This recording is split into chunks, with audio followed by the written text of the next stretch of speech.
ক্রিয়াশীল এমন কোনো ঘৃণ্য আক্রমণ নাই যা আমাদের উপরে করা হয় নাই। আমাদের ছাত্ররা কি দোষ? তারা যৌক্তিক আন্দোলনের রাস্তায় নেমেছে। সরকার কাদের জন্য? সরকার মানুষের জন্য। সেই সরকার যদি জনগণের বিপক্ষে দাঁড়ায়, জনগণ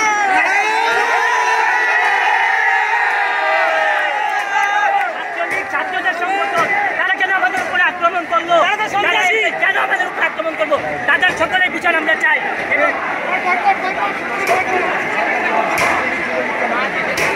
আমাদের দাবি সরকারের কাছে, ছাত্রলীগ, যুবলীগ, স্বেচ্ছাসেবক লীগ, সন্ত্রাস লীগ কেন আমাদের উপর আক্রমণ করলো? আমাদের বিচার না নিয়ে রাজপথ ছাড়বো না ইনশাল্লাহ। রক্ত দিছি, আরো দিব।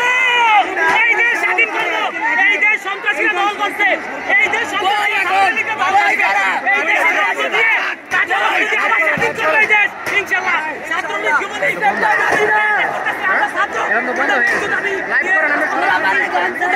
বন্ধু চাই, মেধাবী চাই, মেধা দিয়ে আমরা চাকরি চাই, আমরা কথা চাই না, কথা বন্ধ চাই।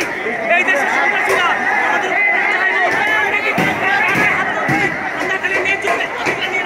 এটা ভাঙবেন না ভাই, ভাঙবেন এটা।